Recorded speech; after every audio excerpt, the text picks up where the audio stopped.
that we experience the grace of the miracle, not a magical way, but in a way that we see the healing of our own brokenness comes also from within our own acceptance of the situation where we are in.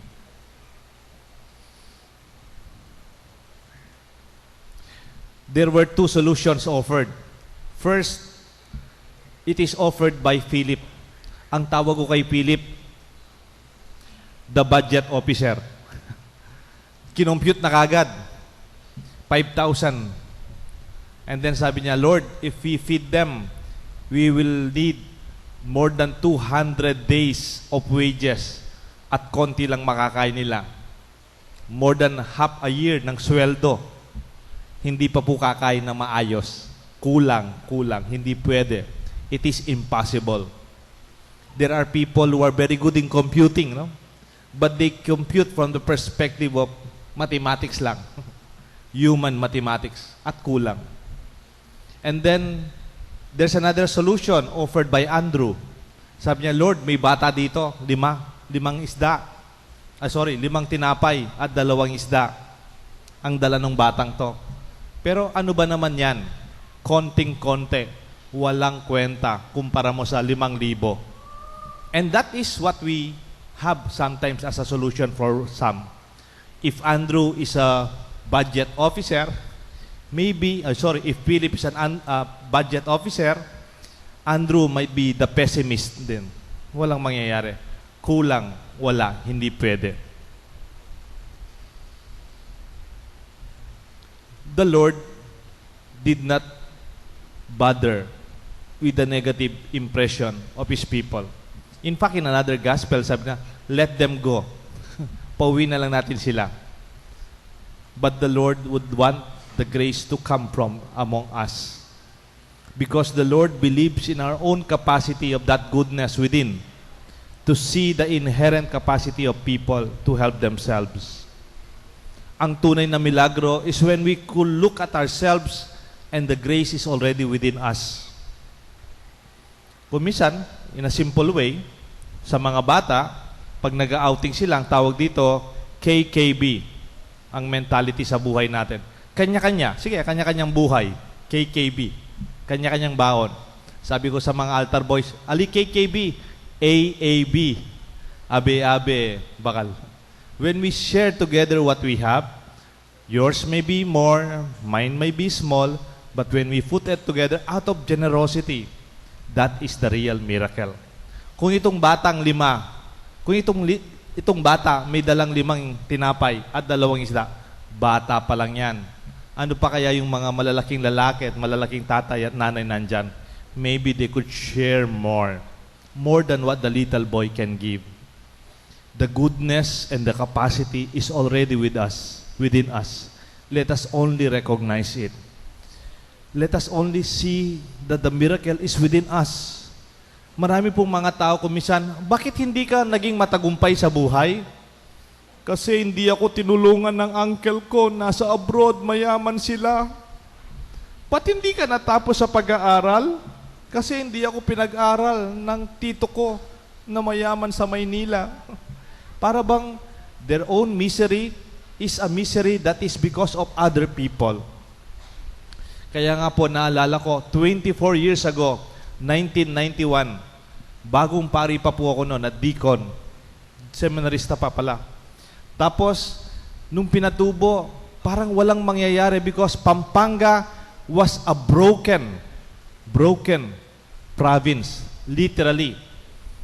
Yung mga taga Bacolor, alam niya, taga Porac, taga Angeles, taga Mabalacat, kami sa Pampanga, sa Florida Blanca, literally our house literally was broken because of the ashfall. At hindi lang po 'yon. Hindi lang isang araw, kamukha ng Undoy o kaya yung Yolanda, isang araw lang dumating yung bagyo. Nung sa atin, 1991, 92, 93, 94, tumutulong pa yung mga taga Bacolor sa mga taga Florida Blanca. And then yung mga taga Bacolor natumaan din, 1995, 96, 97. Wow!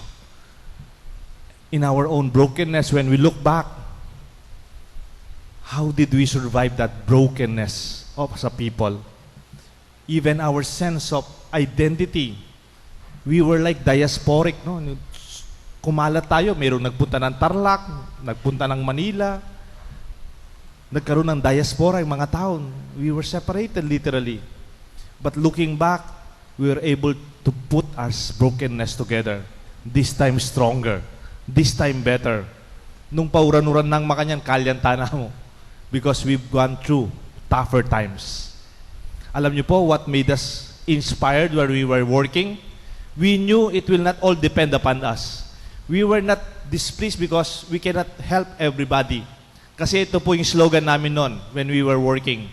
Can you read it with me? Ito po yung slogan namin. Helping people help themselves. Can you repeat that? Helping people help themselves. May mga t-shirt ho kami noon. Nandyan niya, nakatatak sa likuran ng t-shirt namin.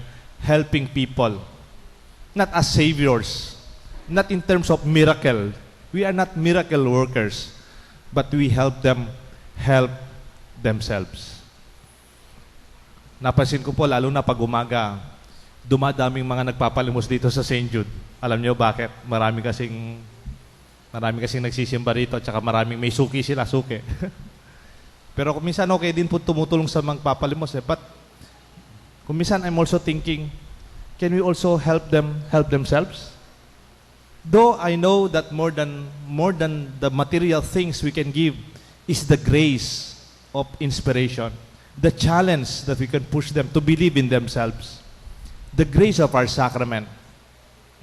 Sa ating simbahan, sana ang ating pagsisimba at hindi pagsisimba, hindi dahil sa pera. Meron po mga tao kung minsan, nalulungkot ako, oh, ang lalaki ng mga bata, ba't di mo ba pinabinyag? Father, wala po kaming pera. Ay, binyagan tala. Meron po minsan isang hardinero dito, no? Tumutulong dun sa hardinero dito. Nagtapat siya, Father, meron po ako mga anak, hindi pa po nabinyagan. High school na. Tsaka, ay, binyagan tala, walang problema. Minsan may gustong magpakasal, kaya lang hindi daw nila kaya. Ba, magpapinyag, magpakasal kayo. Kasi inisip natin, kailangan may pera. No. Alam niyo po, meron akong idol na pare.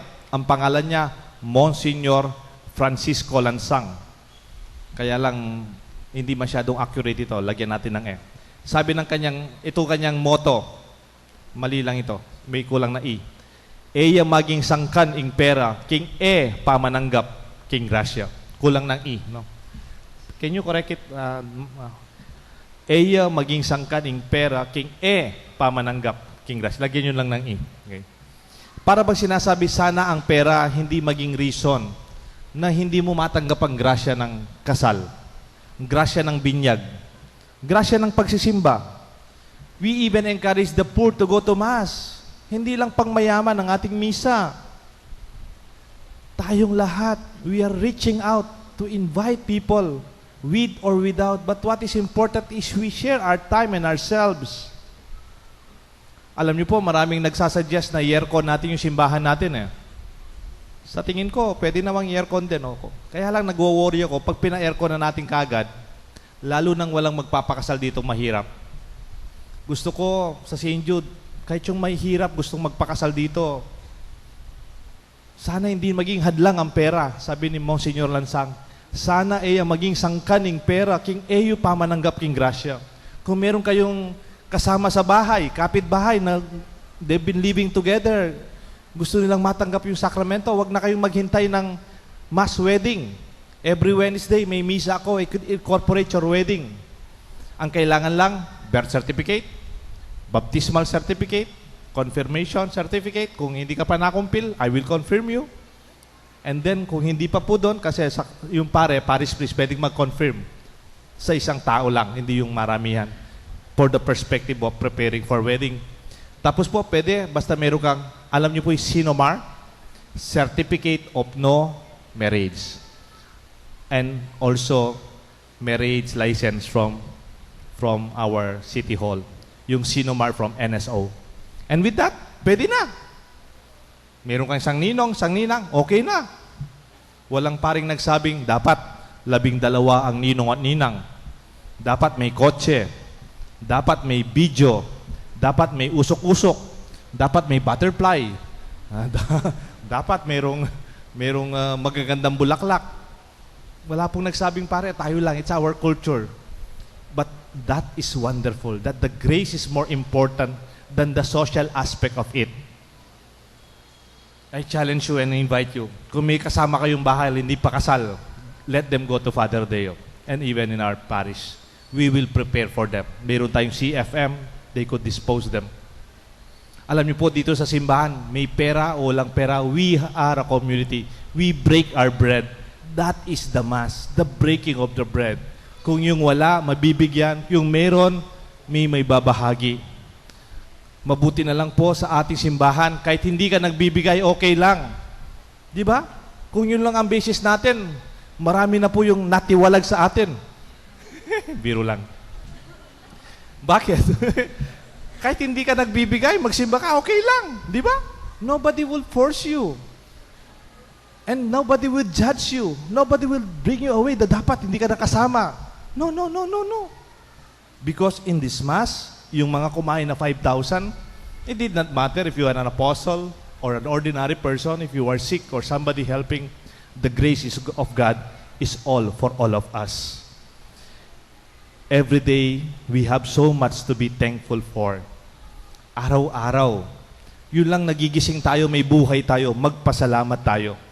Kung minsan, mayroong isang pilosopong bata, sabi ng lola niya, di ka natutulog, kulang ka sa tulog, hindi ka nakatutulog, wala kang tulog, matulog ka na. Pilosopo yung bata, sabi, Lola, di baling walang tulog, di lang walang gising. Oo nga naman, mas mahirap yung walang gising. No? Pero kung hindi ka natutulog, darating panahon, hindi ka na rin gigising. No? So, yung parang, sinasabi ko lang, when we wake up every morning, we already have all the reasons to be grateful. We may have our problems, but we never would ever experience that we had nothing. Sabi po nung kaibigan ko, nag-text siya, we may not have everything, but at least we never had nothing. Kasi may mga taong attitude nila, walang mangyayari. Yung kanilang pinaka-expression, yung default nila, yung nakalagay parate, walang mangyayari, walang pag-asa, walang kakayahan, walang lakas ng loob. Ako, mas naniniwala ako sa mga taong positive. Pwede, may mangyayari. Okay na okay, kayang-kaya. And that is the attitude of Jesus. And because of that, the miracle happened. For no one has ever become poor by giving. For the giver would always have everything to gain. Alam niyo po, kung titignan natin yung moral lesson dito, nasa hulian. Kamukha ng matatandang kwento, yung story. The moral of the story sa the past end. Ano po ito? When he asked his disciples to pick up the fragments, ilan po yung basket ng fragmented pieces of bread? Ilan? When they gather, huwag kayong magsayang. Huwag niyong sayangin yung maraming sobrang tinapay. Pinapulot po ni Jesus. Ilan po yun? 12 kaing na tinapay. Parang Jesus himself is both conscious of not wasting resources and graces. Pag nag-aaral ka na, huwag mong sayangin yung opportunity. Use it. At the wonderful part of this is, you know the 12 baskets of fragmented pieces? Sabi nung isang bishop na Bible scholar, this represents us. The 12 baskets that Jesus saw are also His disciples. Ikaw yon at ako.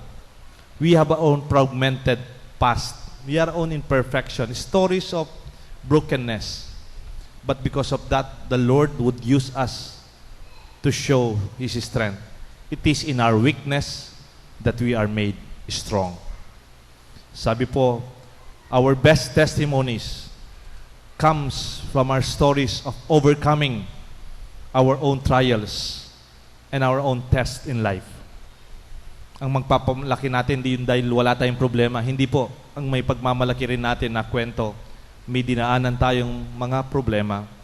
may dinaanan tayong pagsusubok, and we were able to overcome them. God promised a rainbow and sunshine after the storms. That is the miracle. We are not wanting. We have already the grace. Let us share them in our own brokenness. I just want to end with an image of the quilt. Alam niyo po yung quilt? Yung parang interwoven produsok, yung parang reta-retaso, yung imperfect na kulang-kulang. But when you put them together, they become wonderful art of tapestry. Minsan ba ginagamit na rug, minsan ginagamit na parang ginagamit na ano po yung sa kama, yung parang bed sheet or bed cover, or minsan to keep us warm. You know what is wonderful about quilt? Mayroong movie about quilt eh. It is that capacity to be beside people who are not also complete. But when we put ourselves together, I don't blame you if you are not perfect. I am not. You are broken and he is. It's not because I'm better than others, but when we put ourselves together, we become something useful. We become something beautiful, and we give praise to God, our Lord, in our own humble limitation. Let this be our story and wonderful thanksgiving for our own experience of brokenness. May God bless us all, the Father, and the Son, and the Holy Spirit.